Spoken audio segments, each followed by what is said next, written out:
안녕하세요. 끝까지 보면 도움이 되는 마주마TV입니다. 하반기에 바뀌는 여러 정책이 있습니다. 국민들의 일상과 밀접하게 연관된 제도가 달라지기 때문에 많은 분들이 꼭 미리 잘 알고 계시면 좋을 것 같습니다.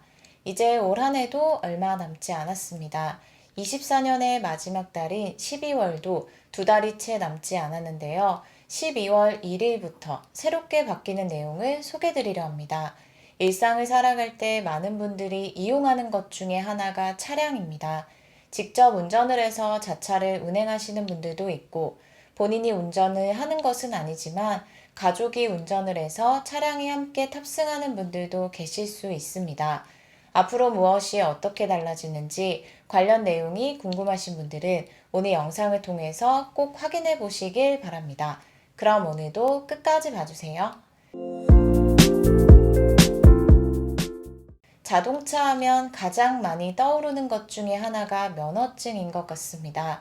10월부터 새롭게 바뀌는 내용에 대해서는 지난 영상을 통해서 안내드렸는데요. 오늘은 그와는 또 다르게 새롭게 바뀌는 내용입니다. 오늘 12월부터 본격적으로 시행되는 내용인데요.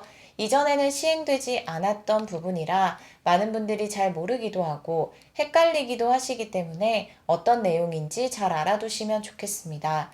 10월 말부터 새롭게 달라지는 내용이 있죠.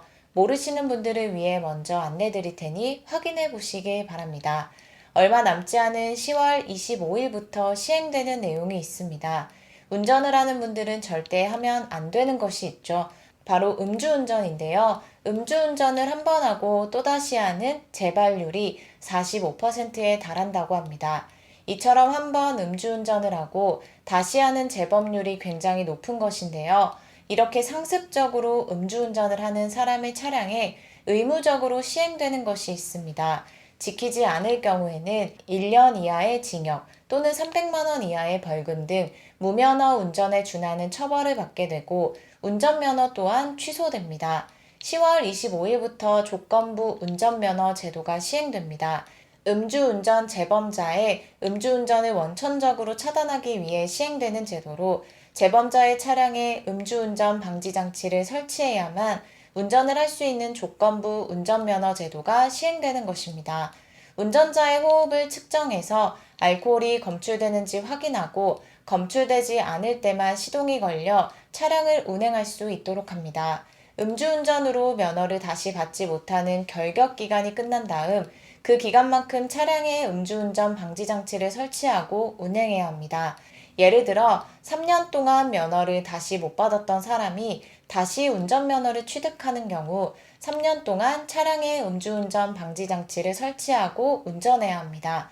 만약 설치한 음주운전 방지 장치를 훼손하거나 해체 및 조작을 하는 경우도 있을 수 있는데요.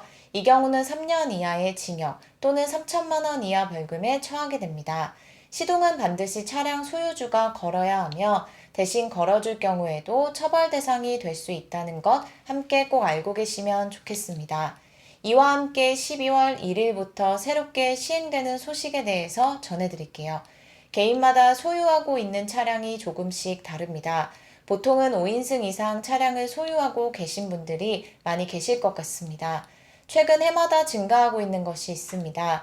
얼마 전에도 크게 발생했던 차량 화재인데요. 차량 화재를 직접 겪으신 분들도 계실 수 있고 눈으로만 보셨던 분들, 내용에 대해서만 접하셨던 분들도 계실 수 있는데요.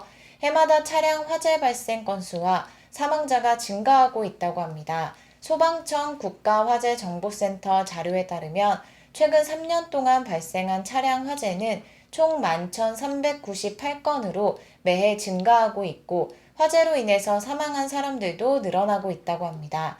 2021년 3,665건, 2022년 3,831건, 2023년 3,902건으로 3년 동안 평균 3,799건의 화재가 발생해서 27명이 숨지고 149명이 다쳤으며 3년간 재산 피해도 1,245억 원에 달한다고 합니다. 3년간의 유예기간을 거치고 12월 1일부터 본격적으로 시행됩니다. 21년 11월 30일부터 3년간 유예기간을 거친 것인데요. 종료되는 시점인 24년 12월 1일부터 선택이 아닌 필수로 시행됩니다. 새롭게 시행되는 내용에 이어서 많은 분들이 헷갈려 하시는 부분들이 있는데요. 잘 체크하셔서 나에게 정확하게 해당되는 게 맞는지, 맞다면 무엇을 어떻게 해야 하는지 잘 확인해 보시길 바랍니다. 12월 1일부터 5인승 이상 자동차의 소화기 설치 비치가 의무화됩니다. 이 소식을 접하시면 바로 드실 수 있는 생각이 차량에 소화기가 없다면 바로 구매해야 하겠구나, 어떤 걸 사야 하나, 설치 유무를 어떻게 확인하는 것인지 등 궁금하실 수 있을 것 같습니다. 해당 내용들이 조금 헷갈리실 수 있기 때문에 잘 확인하셔야 합니다. 먼저 대상에 대해서 잘 체크해야 합니다. 지금 현재 5인승 이상 자동차를 운행하고 있는 모든 분들이 해당되는 것은 아닙니다. 12월 1일 이후 구입하는 차량만 해당되고 그 이전 차량은 해당되지 않습니다. 즉 기존 차량 소유주에게는 차량용 소화기 비치가 권장사항이지 의무가 아닙니다. 12월 1일 이후에 제작, 수입, 판매되는 자동차이거나 12월 1일 이후 소유권이 변동되어 등록되는 자동차부터 적용되는 사항입니다. 기존에 등록된 차량에는 소급 적용되지 않는다는 것 꼭 잘 기억하시길 바랍니다. 대상에 해당되지 않더라도 차량 화재를 대비해서 구비해 두시면 좋을 것 같다고 생각하시는 분들도 계실 수 있는데요. 설치 의무가 있는 분들 뿐만 아니라 구비 의사가 있으신 분들은 다음 내용을 잘 확인하신 후 구매하셔야 합니다. 차량용 소화기라는 것에 대해서 조금 생소하실 수 있는데요. 제일 먼저 쉽게 확인할 수 있는 부분은 소화기 용기 표면에 표기되어 있는 글자를 확인하시면 됩니다. 자동차 겸용이라는 표시가 되어 있는 소화기여야 합니다. 일반 분말 소화기 성능 시험뿐만 아니라 진동 시험과 고온 시험으로 부품 이탈, 파손, 변형 등 손상이 없는 것까지 검증된 소화기를 차량용 소화기라고 합니다. 자동차 겸용 표시가 없는 소화기는 적법한 차량용 소화기가 아니기 때문에 구매하실 때 이 부분을 꼭 미리 잘 체크하셔야 합니다. 그리고 차량용 소화기 설치 또는 비치 여부는 자동차 검사 시 확인한다는 것도 함께 잘 기억해 두시면 좋을 것 같습니다. 일반 분말 소화기, 에어로졸식 소화 용구의 경우는 법정 차량용 소화기가 아니라는 점 꼭 잘 기억하셔야 합니다. 차량용 분말 소화기는 소화기 표면에 자동차 겸용이라는 표시가 되어 있다는 것 잘 참고하시고 구매하시길 바랍니다. 12월 1일부터 새롭게 시행되는 내용에 대해서 살펴봤는데요. 차량 화재가 매년 늘어나고 있는 만큼 정부에서 선택이 아닌 필수로 본격적으로 차량용 소화기를 5인승 이상 자동차에도 설치 비치하는 것을 의무화했습니다. 현행은 7인승 이상 자동차의 경우 설치 의무를 두고 있는데요. 5인승 차량에도 신속하게 화재에 대응할 수 있도록 하기 위해 설치 의무를 12월 1일부터 확대했다고 하니 앞으로 달라지는 내용 잘 알아두시면 좋겠습니다. 오늘 영상도 끝까지 봐주셔서 정말 감사합니다. 구독과 좋아요, 알림 설정 꼭 부탁드립니다. 감사합니다.